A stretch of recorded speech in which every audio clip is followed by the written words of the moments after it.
Go.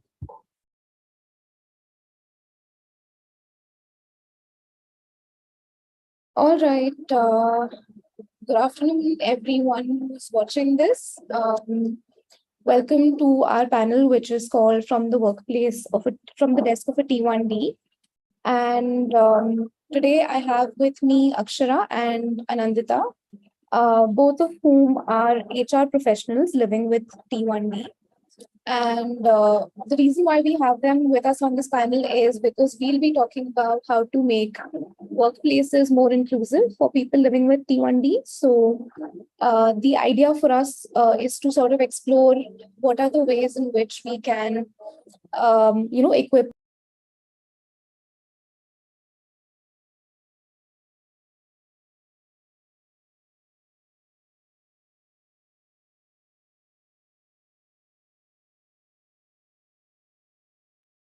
I think we lost Malveena. Oh, hi everyone. There's Ankur over here. Malveena, I think, had some issue. We are trying to just join in. So, yeah, I think Malveena is here. Ankur, am I audible? Yeah. Clearly. Yes. Okay. I'm so sorry about that. I'm not sure what happened. I just got dropped off the call suddenly. Just give me a minute. I'll switch on my camera once again. Okay. Am I audible? Is the camera oriented the right way? Yes. Yes. All right. All right, perfect. So let's do that once again. So sorry for the confusion, but okay. Hello, everyone. My name is Malveena. Some of you may know me as the Bangalore chapter head from Diabesties, and I also handle communication here. And joining me today, I have Akshara and Anindita, who are both HR professionals living with type 1 diabetes. And of course, we have Ankur, who is the head of development and innovation here at Diabesties. Some of you may already be familiar with him. So the reason why we're having this conversation today is to equip you all with ways to make your workplaces more T1D friendly. And we're also launching a very special resource for you all, which is a document which will help you explain to your colleagues or your employers through a very set of very easy to follow set of best practices about how they can make the workplace for you a lot more inclusive, how they can enable you in ways to sort of be your best productive self at work and to also manage your condition effectively. So before we delve into the conversation, I'll let Akshara and Anindita introduce themselves. Over to you, Akshara. You can go first. Sure. Thank you so much. Hi, everyone. It's such an honor to be here and talk everything workplace today. And I'm so happy to be joined by all of you guys here. So I've been an HR professional for the last 5 years, and I've been living with type 1 for the last 2.5 years. So I was working before I got type 1, and I've been working post as well. And I work for an org that has a little more than, I want to say, 2 lakh employees. So, we cover a large base, and we deal with people from different, permutations and combinations, coming from all over the country. So excited to have this conversation today. Excited to have you here as well, Akshara. Look forward to the conversation. Anindita, over to you. Hi, everyone. I'm Anindita. And this is my first interaction with Diabesties, and I'm really excited to be here with all of you.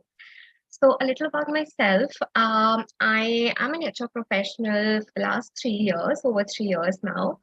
I started my journey from a different industry altogether. I was working in Bangalore, and my first job was actually into the hospitality side. I was working as a pastry chef. And so I have a very close relation with sweets and desserts, and I'm still a home baker. So 3 years with the HR. I am currently working in a consultant management firm. It's a global firm with more than 2 lakh people globally. And currently, I think with my current team of around 40 plus, and with people from different sectors joining in, different background, I think it's quite interesting for me to share my experience with you all today. Lovely to have you on board as well, Anindita. All right, so let's jump in. I'll talk a little bit about what my experience has been like, in terms of sharing about my condition with my colleagues. So I have a background in design. I've been working as a creative professional for the last 6 years almost. I think a little more than 6 years. I think and I've been type 1 diabetic since the last 17 years as well. So I got it when I was a teenager, and I've sort of grown up with the condition, right? So to me, of course, managing diabetes comes second nature.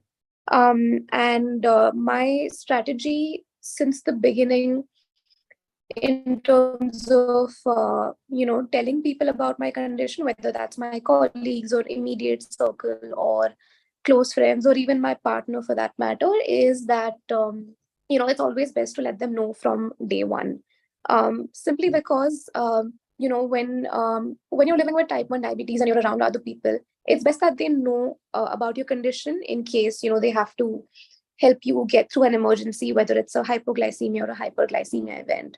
So I feel like simply for the sake of safety, it's best to sort of let people know right from day one, whether that's at the beginning of any relationship, whether that's a professional or a personal one. So that's basically what I have practiced. And I personally haven't really faced any sort of stigma or, negative sort of reactions to it, except maybe this one place that I interviewed at when I was looking for a job here in Bangalore. I'm not going to mention the name of the organization. It was a very well-known MNC. And, people almost sort of really, it would be an honor to work at a place like this, to have that name on your resume. So that was one of the first places that I had interviewed when I had recently moved to Bangalore. And as always, I told them that, okay, I am type 1 diabetic. And I was told right off the bat that, if your health is important for you, then this job is not for you. Because, there are days when we have events or things like that where we'll need you to offer creative support well into late in the night, and you'll be expected to report to work as early as 7 a.m 8 a.m. So basically sleep goes out the window. So if your health is important for you, then I don't think this is the job for you. And this is one of those workplaces, like when I was looking them up online, I was trying to understand what their overall culture and policies are like. So upar se, yes, it looked very friendly, very promising, that yes, we're inclusive, and work-life balance matters to us, and all the good things that people want to hear. And then to sort of experience this firsthand from somebody who was interviewing me, I was like, okay, it's not worth it. It's I don't think I would like to sort of compromise my health in that way for a job, no matter how coveted it might be. And then luckily, I did find a place where people didn't even blink or bat an eyelid when I told them that I am type 1 diabetic. My colleagues have been very supportive. And now that I am with Diabesties as well, of course, given that we are T1D, we sort of understand and empathize with each other. But except for this one sort of place, all the other instances of wherever I have worked at, people have been very, very supportive. And I, like I said, make it a practice to tell them right off the bat that, hey, this is what I need on a daily basis to be able to function. And this is the kind of support that I might expect from you. And I do like a general orientation that, okay, this is my glucometer, I carry this with me. If I say that I'm going hypo, this is the kind of snack that I would need. If I say I'm going hyper, then this is what I need you to do, and so on and so forth. So I'd like to understand a little bit from the both of you as well. firstly, what I would like to know is what your work setup is like. Are you working from home or do you commute? And what has it been like for you when you told your colleagues that you are living with a chronic condition like type 1 diabetes? Anindita, do you want to take this up first? Yeah. So I think with the current organization, I have been working for almost 1.5 years, and this was my first ever um, MNC experience. I would say a very well-known brand, and the first thing that I actually um, thought about while looking for opportunities was actually the support, the benefits that I am getting additionally. So that's when I came across that this company provides an excellent medical support for all the employees globally. And this was a major reason for me to, try my luck with this organization. And I remember somehow it just skipped out of my mind to actually share it because it was so normal for me that during the interview, of course, this was not something that I talked about, but definitely with the HR, I did share my condition and the exceptions or not exceptions, I would say, but the criticality that comes with type 1. And overall, my experience with the current firm has been phenomenal, I would say. The kind of support that I've been getting throughout, the medical policies they have, even with my colleagues, I think they have been really understanding and empathetic about the entire situation. So, as little as giving me a heads up 15-20 minutes before the lunch break so that I can take my medicines, I can pre-bolus. So all of these little things really help me, and it makes me feel like I'm no different. So that is something I really am happy about. And talking about my culture, I currently have a hybrid system, so it's 2 to 3 days a week from office, and I stay quite far, so it takes me around 2.5 hours one way. So I'm almost traveling 5 hours a day, commuting via metro. So that's another challenge that I try to manage my sugar levels during this traveling time. And luckily, as of now, there has not been any such situation where I had to face hypos or hypers during my travel time. But then definitely in the office, maybe during meetings, extended meetings, there have been situations where employees or my team members were understanding enough to give me 15-20 minutes break to check my sugar levels, to correct my levels if needed.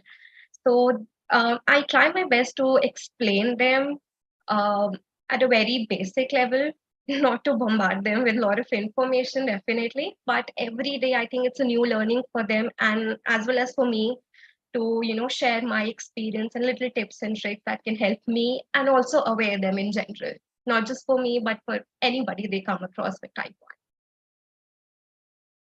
1. All right. We can have Akshara share her experience now. Yeah, sure. I think I have a little bit of a different experience that I would like to share because I was diagnosed when I was working. I already had a job, like I was, working when I was diagnosed. So I remember the first job that I had, like, when I started my career as a fresh B schooler right out of college, like with so much ambition. I remember my closest colleague, she used to sit right next to me. She was a type 1 diabetic, and I used to see her taking her shots twice for breakfast and lunch. And we would go for breakfast together, we would go for lunch together. And I sort of became her alarm that, hey, it's 12:15. Why don't you take your, your bolus now? We'll go at 12:30. And, so I used to do that. And I was not a type 1 at that time. Okay, I was not diagnosed. And it's funny how life comes a full circle. And, 3 years after that, I got diagnosed with type 1. So I still, even now, I tell that colleague of mine that, everything I knew, or the only thing I knew about type 1 was that you were a type 1. That was the only thing that I knew about type 1 when I got diagnosed. Um, And so coming to like my diagnosis story, so I got diagnosed like a couple of years back, like I said, and it was during the like my current assignment or the current place of work that I'm working in.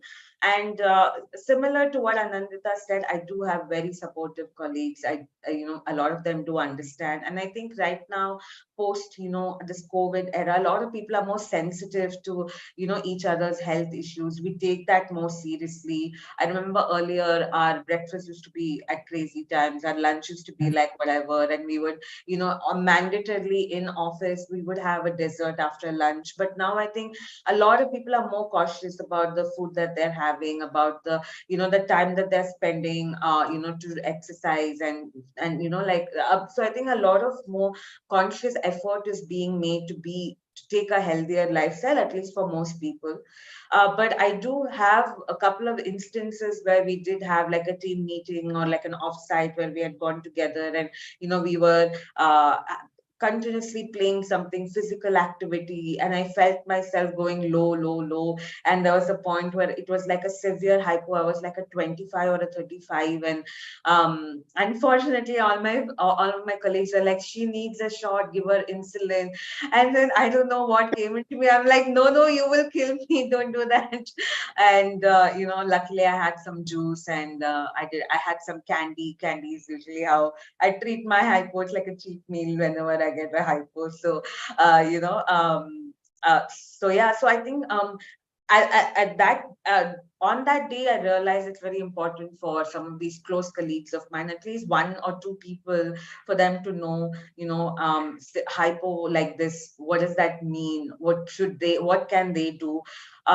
It is a big responsibility, and I don't think you, as a type 1, can burden somebody with that responsibility unless they voluntarily ask you, is there anything we can do that that can help you. So so I think I was a little mindful of not wanting to say that, oh, I need some extra help or I need some extra support, because you don't want to be that person who is who needs something extra, right? Like, not that there's anything wrong with it, but just like personally, you don't want to be for a lack of a better word, in a compromising position where someone needs to take care of you, right? So I think I was always like that, and I didn't want to say much about it. Or I was like, I would take my dose. I would have some alarms set, set for my pre-bolus in office and whatnot, but I never and I never consciously educated my colleagues to be like, hey, this is what you can do,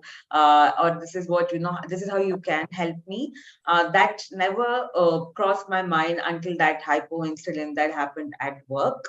So I think that was kind of a eye opener for me. And we also, like Anindita said, work in a hybrid mode where we do travel, or rather we work from office for 2 to 3 days a week, and we work from home for the remaining days. And I do remember in one of those days during the monsoon season, I was traveling back home from office, and it was a severe traffic jam, and we were stuck for almost an hour. And I ran out of water. I ran out of, I didn't have any food with me. And, I could see my sugar levels going from 120 to 100. It was 110. Then it came down to 90. I'm like, the minute it hit 70, I have to get off this bus because I can't sit here any longer. But luckily, nothing else happened. And I realized that I need to be more prepared. So I think each day, is a learning in some sort, and it gives you an opportunity to educate not only yourself, like Ananta also said. I echo her completely. You have to educate people around you as well, because at times, they are more of a help to you than you can be to yourself. So, yeah, that's a little bit of how my experience has been so far. That's interesting, Akshara. Actually, this is something that we actually talk about pretty often internally with the team, right? In terms of the mental burden of living with the condition, is that you don't want to sort of seem like you're asking for too much, or you're asking when you're asking for help from those around you. And this is something that not a lot of us learn easily. We learn it the hard way after, like you said, you went through like a hypo situation. To be able to know that, okay, no, it's important for me to ask for help when I needed it. It's important for me to keep people informed. And I feel like on some level that comes from this whole idea of, you trying to overcompensate, because, you sort of feel like, okay, there is something um, that is of course not normal with me. So I need to sort of step up and make sure that I don't inconvenience anybody else. And I went through something similar as well. A couple of instances in general, not with any specific workplace, but this was like a slow realization for me that, whenever I used to interview at places, for a job, I would say that, okay, I would like to let you know that I am living with type 1 diabetes, but I assure you this is not going to come in the way of my work. This is something that I always used to say. However, a few health scares, and me trying to overcompensate, trying to show up at work, even though my body was clearly telling me that, okay, hey, you need to rest. Of course, like a few of these instances led me to then come to the realization that, what, I feel like more and more people living with diabetes will say that, okay, I am living with diabetes, but I hope this job is not going to come in the way of me taking care of my health. I think it's very important for us to, I think, maybe shift to that perspective as well, because in overcompensating for the condition that we live with, we try to sort of, put work or other things above our health. And in fact, it should be the opposite, because only when we are our healthiest, only when we can ask for help, only when we equip people around us with tools to be able to take care of us, we can perform our best. And then truly there's nothing that can stop us from, doing what we want to do, from performing the way that we want to perform. And in terms of even, being our most productive selves. So in an ideal world, let's talk about, what that would look like. So in an ideal world, let's say, if one is, of course, people should say that, okay, I am living with T1D. I hope the work is not going to come in the way of my health. And of course, the team on the receiving end of that statement is a lot more understanding, is a lot more empathetic, and they know, and they make an effort to sort of, understand and equip themselves with whatever it is that they need to be able to collaborate with you efficiently, right? It should kind of be like a two-way street. Of course, in our cases, I believe that, we have been lucky to be at least blessed with colleagues who, even though they may or may not know what the right thing is, but, they're not sort of discriminating against us in the sense, denying us any opportunity. But I have heard of instances, when we were sort of doing a few surveys while we were putting together this resource, right? That, people were denied opportunities when they mentioned that, they're living with type 1 diabetes, and denied opportunities either on a entry level that, okay, hey, you cannot have this job, or even if you have a job and there might be an opportunity for you to travel or so on and so forth, then those other opportunities were also denied. So since the both of you are in the HR space, I would like to ask you, just so that I understand how the behind the scenes of it works, right? So if, let's say, someone mentions in their application or in one of those early interview stages that they are type 1 diabetic, in general, are there any rules or policies that you are aware of that prevent HR representatives from discriminating on those grounds? Yeah, maybe I'll just start, and Anindita can add her views. So, I don't. Okay, so to start off, we always say that, it differs from company to company, but most companies always take a stance that they are an equal opportunity provider, or they're an equal employment opportunity provider. And there are certain countries where you have to mandatorily be a EEO, that is Equal Employment Opportunity Provider organization. That is that you don't discriminate basis your race, your religion, your caste, and including in some cases maybe a disability or you have some special needs. You have to say that you don't discriminate basis that, right? This is what the law says, or this is what the rule is. Now, does this apply in practice? Now, that is a question that, that, I mean, since there is no, it's a question of ethics, right? Like, do you, when someone is willingly disclosing such an information to you during an interview, as a panel, what you do with that information is also very important, right? Now, let's say someone has a desk job, they don't need to travel, they have a fixed hour, they go back at this time, and there is not much that is expected from them in terms of their physical presence. Then being a type 1 or not doesn't mean much in that scenario, right? Like, because that job doesn't physically demand you to do many things there, right?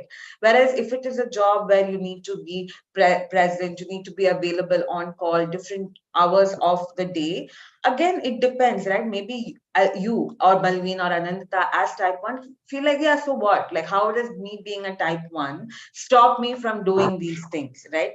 But there is a bias that does come in place, where the panel or where the employer may think that does this will this candidate at that point in time, or will this person be able to meet the demands of that job, right? And of course, you do put your case forward, like Malveena, you did say that in that interview that you attended, that the panel clearly said, if health is what you are looking at, don't take this job, like, or this job is not for you. Well, I would ask the panel, don't you take your health seriously? Like, your health doesn't matter to you, even as a not being a type 1, right? Everybody is Yeah. like, only if you are healthy, you can do anything else, right? Like, if your health is not there, nothing is there, right? So, of course, you can explain your case, you can put Right. it forward. That, I mean, that is very, very common. But there are certain bigger organizations that do say that they are a equal opportunity provider and they do not discriminate basis anything. Maybe I'll take a pause here, Anindita, you can add. I'm so sorry. Yeah, I think what Akshara mentioned is something that I can actually relate with. We do follow extensive diversity and inclusion policy and equal opportunity policy, and the organization make an extra effort to acknowledge um, any different situations or different cases which the candidate is bringing up. So I also checked with my current office at large, with more than 10,000 people working in the office, in the Delhi office, and so far there has no type 1 case reported, surprisingly. But what I got to know is there have been other cases where people have discussed their other issues and which have been dealt with very gracefully. In fact, there have been additional support provided to those candidates, maybe in terms of medical support or some resources, extra knowledge materials to be shared with them and within the team, which can help them better. So, yeah, I think it is important for the candidate to actually share their exceptional cases with the panel. It is important to let them know in advance, because it's not just about being type 1, type 2, your health, even mental health is so important, and you should focus on that part as well, even if it's not related to just diabetes or any other, uh, you know, condition. I think health in general should be kept as a priority. So that is my take on it. Yeah, and a lot of organizations No. today are very wary of this Yeah. fact, and they do provide a lot of support in terms of having counselors in campuses or having some, awareness sessions each month. For example, October is usually on breast cancer awareness month, so we do multiple awareness sessions, during this time. Similarly, during our World Diabetes Day, our organization do multiple, blood tests and camps and awareness sessions with different endocrinologists, and ask them to speak. So while the awareness part is one part of it, specific to your question, the whether as an or what is the stance that we want to take. Usually in some of these bigger organizations, they do not do it, or if it does happen, then that is something that should be discussed with the HR folks, and taken it up very seriously, because like Anindita also said, we do have specific diversity and inclusion policies or rules, or guidelines rather, that we want to follow, and it is in good practice to follow these things and to be in line with them. No, absolutely. I think so. Since you mentioned that there are a lot of organizations, and in a lot of countries, there is a mandate to declare that you're an equal opportunity provider. So I feel like now that we know this, maybe just a sort of word of advice to anyone who's watching this panel as well. If when you're it's a two-way street, right? So like an employer screens you, I think as employees as well, it is important for us to screen the company that we'd like to work with back as well. So I think maybe it would help when you're job hunting, do try to look for in their communication in terms of whether where do they stand in terms of diversity and inclusion. And I think since most businesses are very vocal on LinkedIn these days, I'm pretty sure that it's going to be very easy for people to find that out about any given organization, and the more vocal they are about it, the more that you might be signing up with the right to work with the right people and at the right place. So I think that's one thing that we all can do in terms of when we're looking for a job. And another thing is of course communication. Since day one, I again, just going back to my own story of how I have handled this in general. So I feel like it always helps to be more honest than you need to be, at least in terms of your in several ways. Of course, like I said, to sort of know what to do in case you are having a hard time with a hyper or a hypo episode, or any other complication for that matter. And also, let's say an opportunity to you is denied to travel or to work on a project which has very stringent timelines because of your condition. I feel like that's where sort of communication really comes in handy, where you can tell people that, okay, you know what, I understand that I've been denied this opportunity, but I'd like you to tell me the reasons, the specific reasons for it, and let me try to sort of ease your concerns and to tell you that, okay, here's how I would tackle those situations, or here's how I would deal with those problems.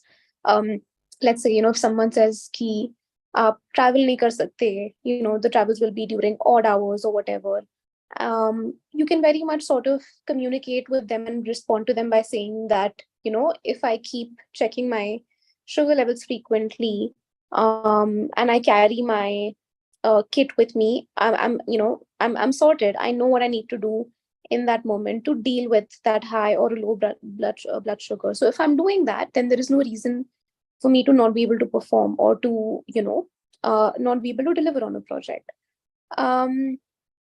So I think in that sense, I feel like communication and preparedness. I think if you have these two sort of aspects in place, then there's nothing that you should or shouldn't be allowed to do simply because of your condition. So let's talk, like since we've spoken a little bit about communication already and how we handle that, let's talk a little bit more about preparedness as well. So what I have always done is, the first day that I join any company, I make it a point to sort of have like a quick meeting with the people that I know I will be immediately working with. immediately, in the sense, the few people who I know that I'll be working with long term on a daily basis, right? So I do have a session with them in terms of telling them that, okay, this is my insulin pump. This is what it means when my blood sugar is dropping low. This is what it means when my blood sugar is going high. This is what you need to do. I even do a demo levels, and I've even asked people to, volunteer and see, okay, hey, do you want to prick my finger and see if you will be able to do this in case, there is an emergency. So that's how I've personally handled it. Of course, where I have fallen short is I've done that on the very first day, and then of course the team grows and the team changes, and then new people come in, and then there are new faces, and then they know that, okay, diabetic, but they don't know beyond that because they were not a part of that first meeting. So I feel like these meetings, if you are having one with your team, these need to be done on a regular basis, maybe every quarter, in case there are new faces and new people joining in. So I think that's one thing that I learned the hard way, because it so happened that a lot of people in my team changed, and there was a situation where I needed help. But the new person who had joined the team didn't know what to do. So I think that way, in terms of preparedness, I feel like, okay, have this meeting, have like a kit in place for yourself, and sort of, tell people have this meeting every 3 months or every 6 months, whatever works for you, so that everyone is aware at all times. And even the people who you've already spoken to this about, they get a refresher, because we can't expect everyone to remember these things, right? Like, Akshara, you mentioned that your colleagues knew that you're diabetic. I'm sure you must have told them that, okay, this is what a hypo is and this is what a hyper is.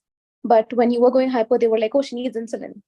So, I mean, people have a tendency to not remember these things because, of course, they're not living with it as much as we are. But in terms of preparedness, what are some of the things that you follow at your workplace? I would like to ask the both of you as well.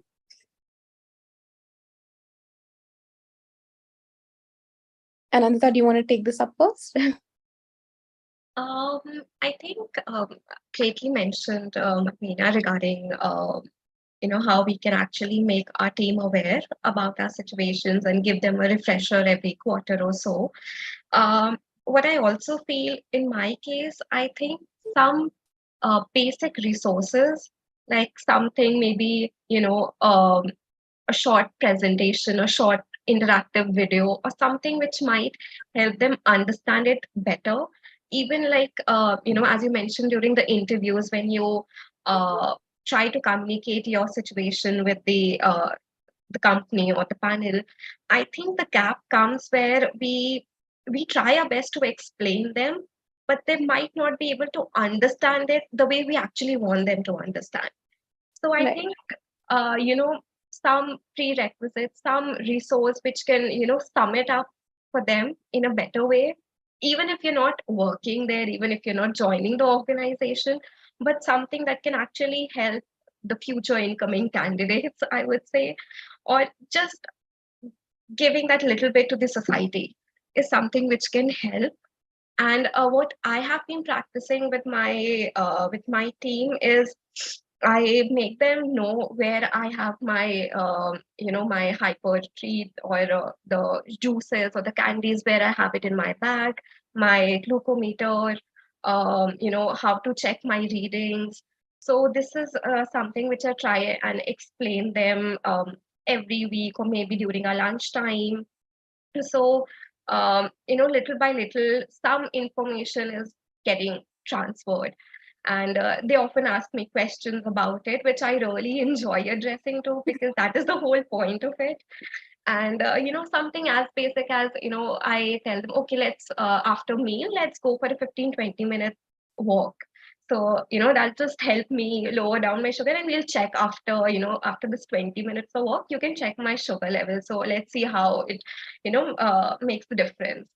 So I think all of these little things is something I do on my part.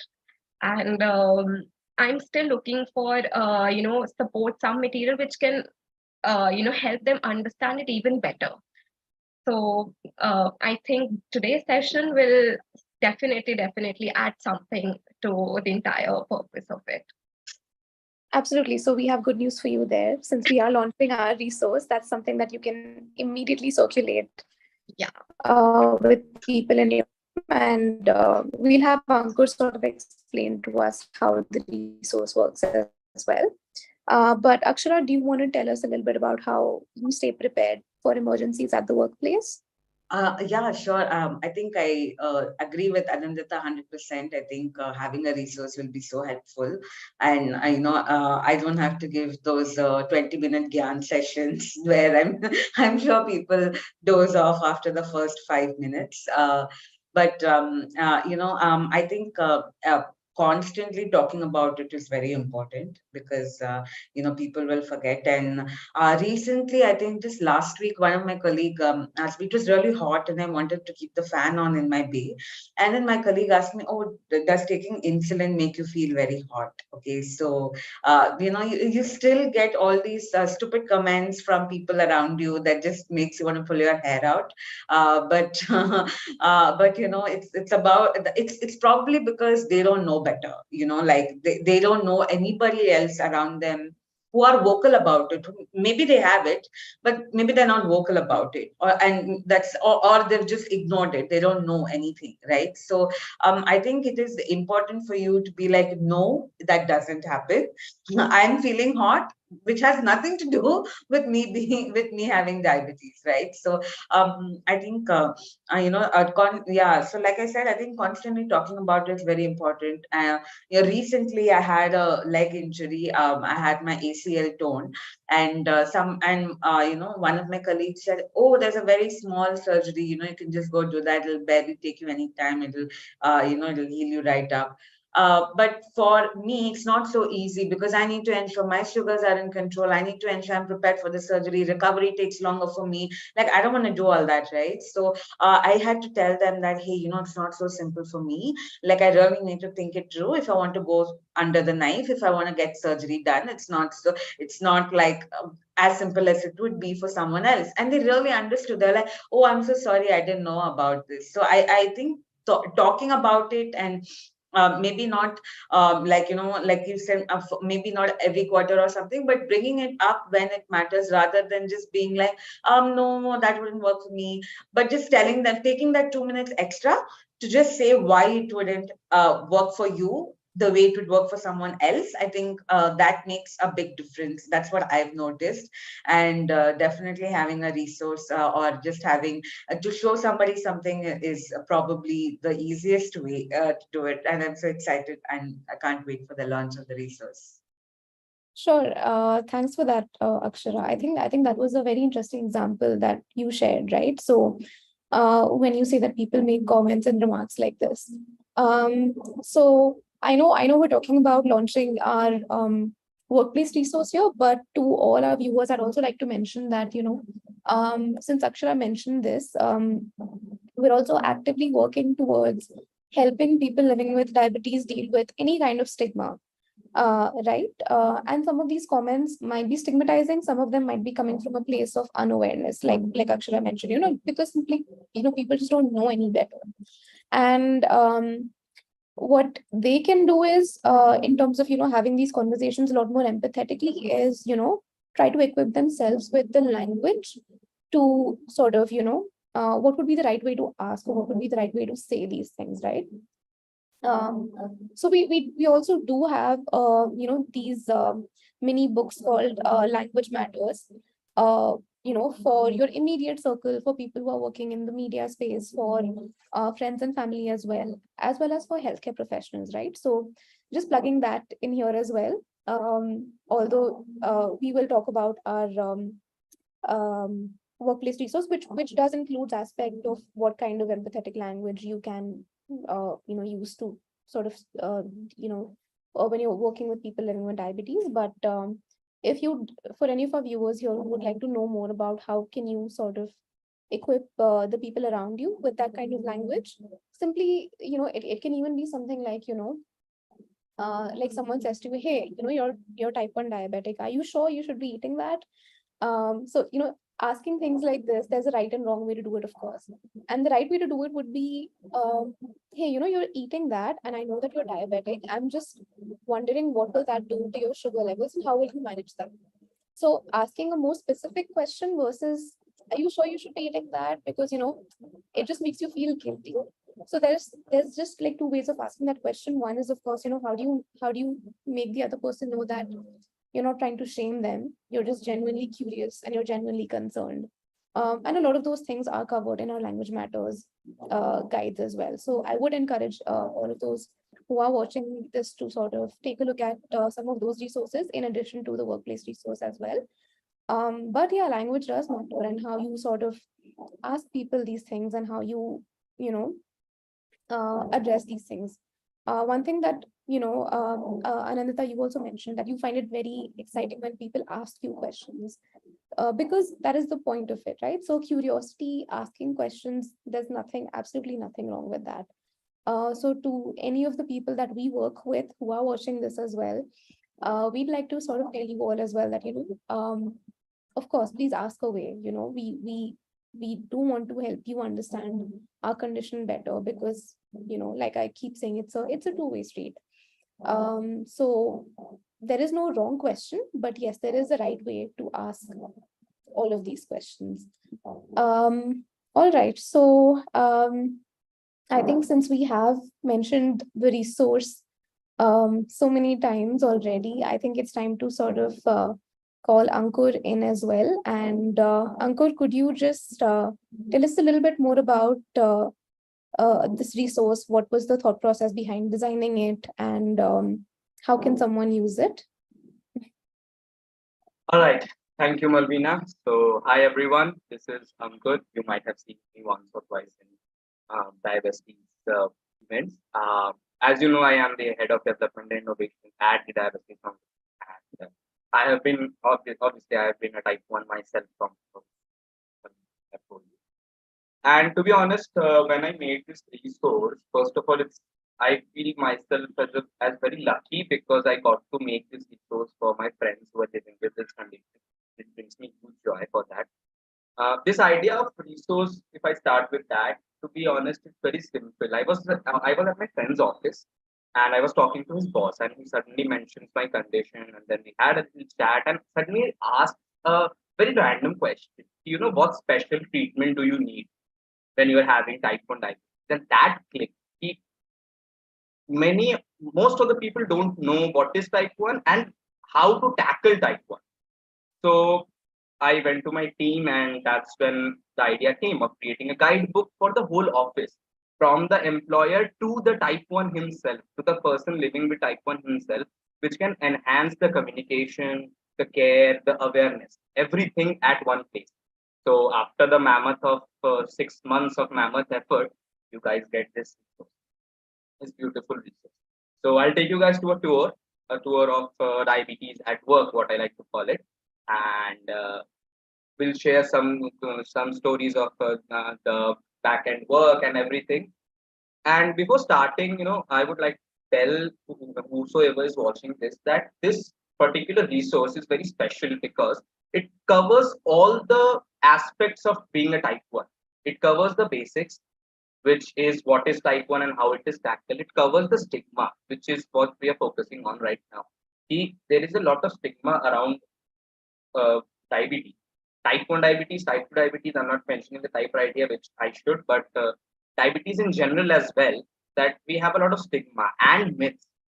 And most important, which is the most important part of this resource, and which on the foundation that this resource has been developed on, is language matters. That how you should talk to a person, what are the questions that you should ask, because at the end of the day, that is the most underrated yet the most important part of being a type 1. Because we are tired of hearing कि ये नहीं खा सकते, वो नहीं खा सकते, ऐसा नहीं कर सकते, वैसा नहीं कर सकते, ऐसे करोगे तो ये होगा, और alternate therapy, ये ले लो, सुबह उठ के इसका भी गोया हुआ पानी पी लो, ये कर लो, वो कर लो. So we don't want, and people don't realize that. So before we dive in, I want to express a little bit thank you to my team who has done this. So first up is Diabesties, who has authored the entire document with me, of course, and Pratna, who Pratna Dikshit, who is the mastermind behind the beautiful design that you will see right now. In the Pratna screen, there was Jitesh. Jitesh was the creative genius behind the illustration of these resources. So this was the team who actually worked on it, and there was Renza. Renza is the director of community building and communications in JDRF. She gave a lot of insights to us regarding this. So special thanks to her. And of course, the panelists of today, Akshara and Anindita, thank you for doing the panel. And last but not the least, Malveena for moderating this session. So without further ado, let's jump into our resource, Diabetes at Work. Diabesties backend. Can I have the, yeah, thank you so much. So here is the resource, ladies and gentlemen, whoever's watching. You'll find this resource on our website, which is www.diabesties.foundation. You can go and download it whenever you can. So this is the beautiful cover, the diabetes at work. Now we start with that. This property belongs to the doctor and all of that. Disclaimer, acknowledgement, everything. Now this is the main part. The main part that comes is this whole document is divided into 3 parts. That was the basic foundation, which, to be honest, I ideated it. This has to this from the day one. This was the foundation of this project. That there has to be 3 parts. First is the employer, second is the colleagues, and the third is the people living with type 1 themselves.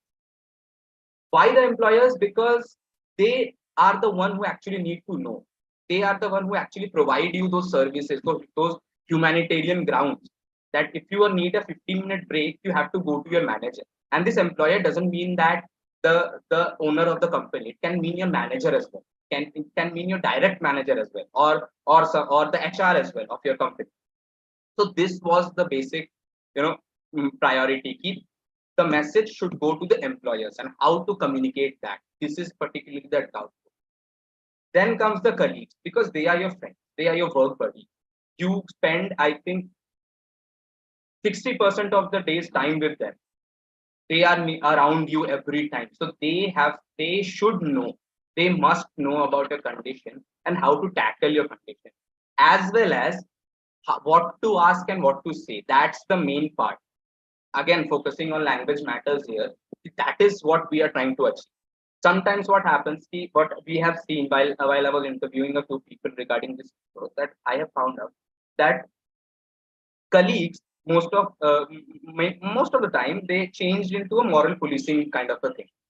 You cannot eat this, or you cannot eat that, and then although, and a bigger part of it becomes something like, "Arey wo ye nahi kha sakta, arey wo nahi kha sakta," speaking for you, which is also very bad. No one should speak for you unless you have given them that authority. So that's what we are trying to achieve here. That's what we're trying to find. Okay, if you want to know, if you want to learn about my condition, this is this. If you want to learn about what I can eat, what I cannot eat, this is this. You cannot be my advocate or my lawyer for this. So it's a very simple resource. It's something that talks around how to talk to your employee, what to talk to someone living with type 1 diabetes, and what are the emergencies. That's it. It's as simple in a capsule. And last one is for the person living with diabetes. It is on the other end of the bridge, I would try to say. It is that how you should communicate to your employees or employers or colleagues regarding your own condition. This is also a part that we felt that people don't know. They don't know exactly how to communicate. The biggest problem what we faced is kiske paas jaye? Should we go to the HR? Should we go to the manager? Should we email the company? What should we? And what should be the language, so that they don't feel, because sometimes it is very wrong to say, but sometimes the employer should feel कि bahana mara hai. That shouldn't be the case. We shouldn't, what diabetics believe in, what we believe in, कि diabetes shouldn't come into your work. It shouldn't look like क्या bahana mara. Of course, we need some special attention. I'm not saying a lot of things, but that's what resource. So this is the resource. This is 3 parts. So we're gonna just go through the employers part a little bit, talk about it, and then we are gonna go ahead. So first is for the employers. What appreciating the employer, because if someone reads this resource, that is a very big thing for them. So obviously we have to congratulate the person who's living with that. Then comes the knowing the condition, which is the first part of it. The basics, as I talked about, is the basics of type 1 diabetes. What is type 1 diabetes? How it is managed and everything. So that's the part. Next slide, please.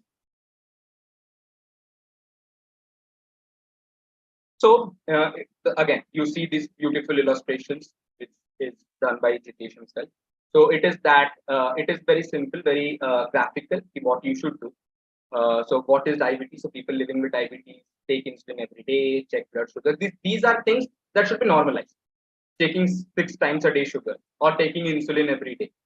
No one should be like, अरे आप insulin ले रहे हो, अरे 6 बार क्यों check करो, 2 बार check कर लो हफ्ते में, बहुत है, मेरी नानी 2 बार चेक करती थी. This shouldn't happen. Next slide, please. So that's one part of it. Now this is the main part where everything starts. So we are abnormally abnormal. So normally abnormal, what we are trying to achieve here, it's a very contrasting sentence, to be honest. But what we are trying to achieve is that we perform like normal. We are not different than anyone. But on the back end of our mind, there are a lot of things going on which normal people or people not living with diabetes, type 1 diabetes, have to don't even bother about. So even we go out to a restaurant, if we want to have even a salad, we have to think about it twice. Am I able to eat this salad? Why? Because my sugar levels can go high. If my sugar levels are high, then I cannot eat. If my sugar levels are low, then I have to eat something else. This is just one small part. Then comes the stress, the emotional baggage, everything. So it is in a research that it is suggested that a type 1 makes 180 more decisions than a normal person. But that is unvisible. That's unlekha, what we like to say. So this is what we are trying to convey to the employer, that we are normal. We are not different than anyone. But there is 5% or 10% of times when we need some care. And that is very minimal. That is negligible that you can do. So this is the normally abnormal part. And then comes the empathy versus sympathy, which Diabesties also stands by it, that we want you to be empath, not a sympath. And the biggest problem that we found out, that people don't know the difference between empath and a sympath. So empathy and sympathy, what I believe, is a hairline difference. Now you can see. So we gave statements. When me and Diksha were writing this, we were like, how we can make people understand what was the difference between sympathy and empathy. It was like, give them examples. As simple as that. You don't have to write a long paragraph. So we gave the examples. You can see the statements such as, oh, you got diabetes at such a young age. It's very sad. It's much a burden. No, we don't want that. It will make things worse.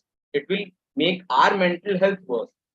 Because that's the reality. We never asked for diabetes, but it happened to us. It happened. The type 1 diabetes happened to us as a he. So we don't want your opinion on that. It must be a burden to live with. Most of the people who sympathize us care for us. That is true. But the words that you choose matter. So instead of saying that, you can say, oh, you have type 1 diabetes. It's very difficult to live with it. I can understand. But look how beautiful you're managing. Compliment them about managing their condition. Don't school them. Next slide. So curiosity is your best friend. Now, asking. Everything goes down to one point, that is question. If you don't know it, ask for it. We don't mind telling anyone about our condition. We love telling about our condition. But the only problem is people don't listen to us. People don't come and ask us. So we beg everyone, please ask us. Don't make assumptions. Because making assumptions will, at the end of the day, increase more stigma, increase more myths, increase more problems with type 1 diabetes. So curiosity is your best friend. Ask the question, how often you do this, or what are you doing? So sometimes you feel ashamed while taking insulin in public, because I am on pens. So it's very, very I would say not shameful. It's very intriguing to me to take insulin in a train or in a bus or in a even in a marriage or a party, because people give you that stare. Kya kar raha hai? But come and ask what you're doing. I'm not taking any kind of drug. Obviously, it is a drug, but I'm not taking any kind of illegal drugs, obviously. But come and ask us. That's the simple answer to it.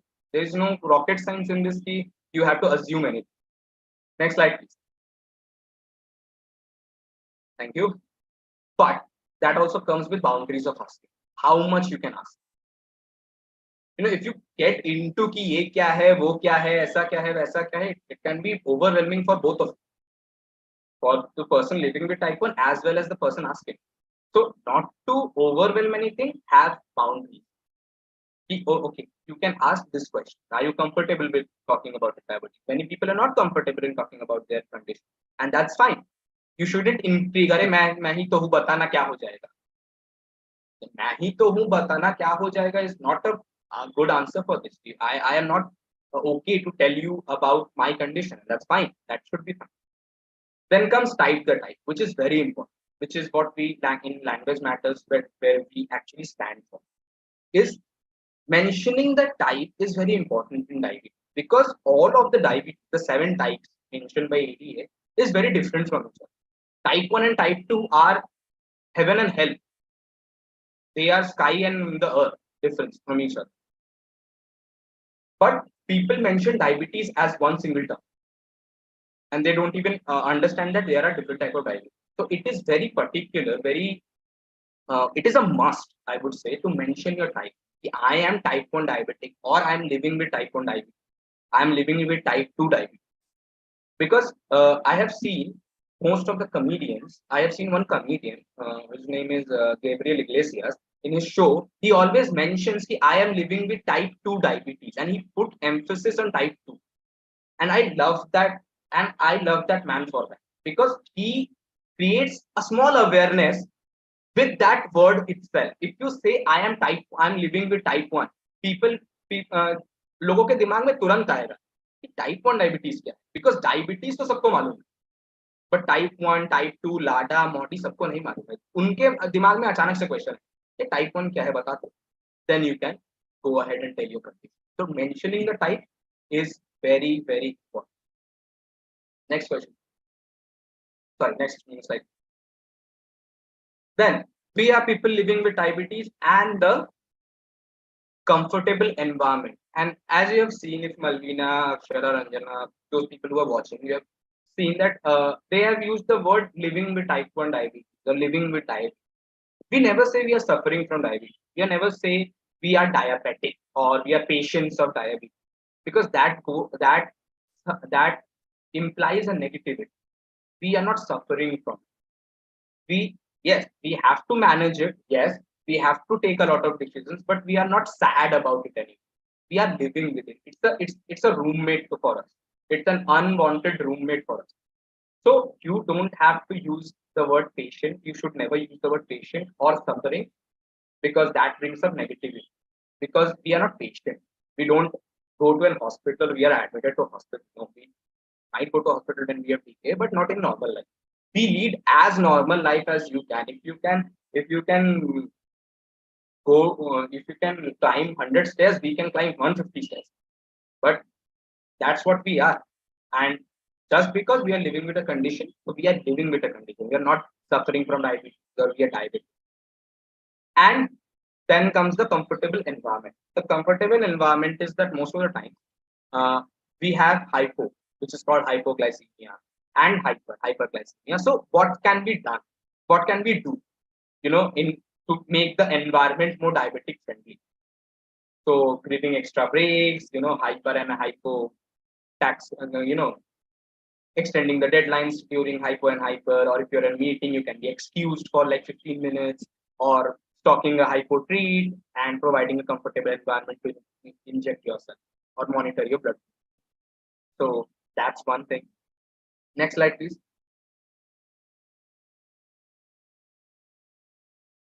So now this is the last part, which is tackling emergency. That what happens when emergencies come. What are the emergencies basically? Not taking up more time from everyone. We are just going to finish it quickly. So tackling emergencies is very easy. That if I get unconscious, what do? A normal person would either pani chadkao or just give you insulin, or if they know that you are diabetic, they'll just give you insulin. No, that's not the case.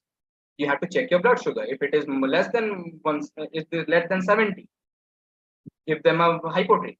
If it is less than 40, give them a glucagon injection. If it is more than 180, then give them a correction dose. And if it is more than 300, consult a doctor.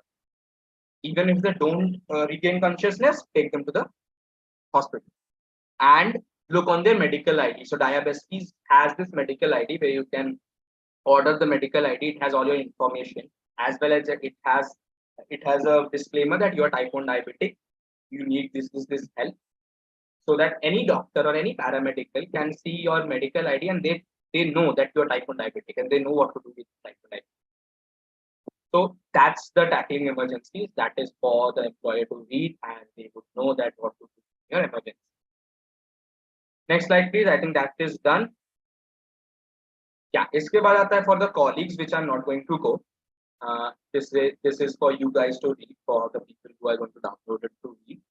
So yeah, so that's the resource. I hope it helps every person who is working and living with type 1. And I hope that it will help everyone who is going to the office or will be going to the office. So that's that. Thank you. Thank you so much, Ankur. I'd also like to mention here the effort that's gone into putting this resource together.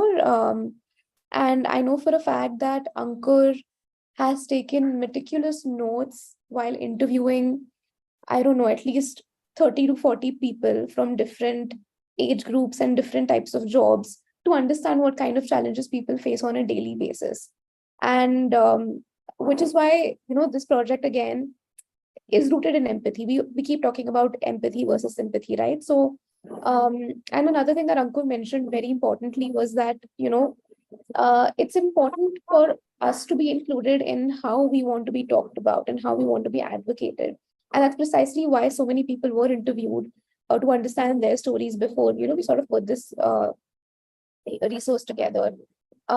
Since Renza is also involved in this project, I'd like to sort of share a little bit about, a practice that she sort of follows. And I've heard her talk about this a lot on her Twitter as well, which is nothing about us without us. So, that's how you sort of try to make sure that you are included in decisions that directly influence you. Whether it comes in the context of, with your colleagues or with your employers, in any scenario, right? And we've tried to sort of follow that at the core of putting this resource together as well. And that's where a lot of the insights that, you will read about come from. So it's all rooted in reality. It's all rooted in real lived experiences. So please, do download our resource, take a look at it, and do circulate it with your employers, with your colleagues. We promise you it will help you, make your lives much, much easier at the workplace. And it will sort of help your colleagues practice the empathy over the sympathy. And that's the sort of utopian sort of scenario that we want and we envision for everyone.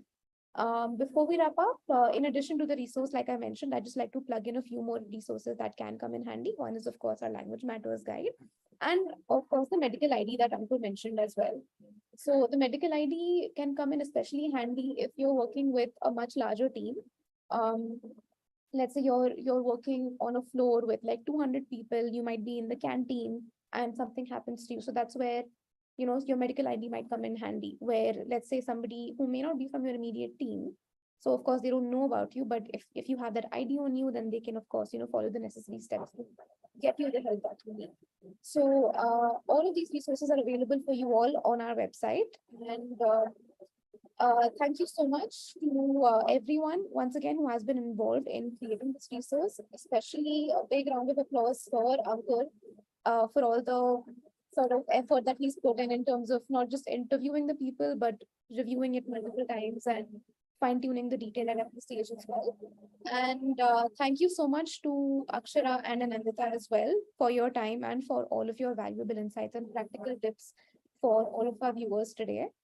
And for those of you who are struggling with any other issues beyond the workplace, anything related to your day-to-day type 1 diabetes management, I'd also like to quickly mention that we do have a program called Back to Basics, where you can schedule one-on-one counseling sessions with our team of educators.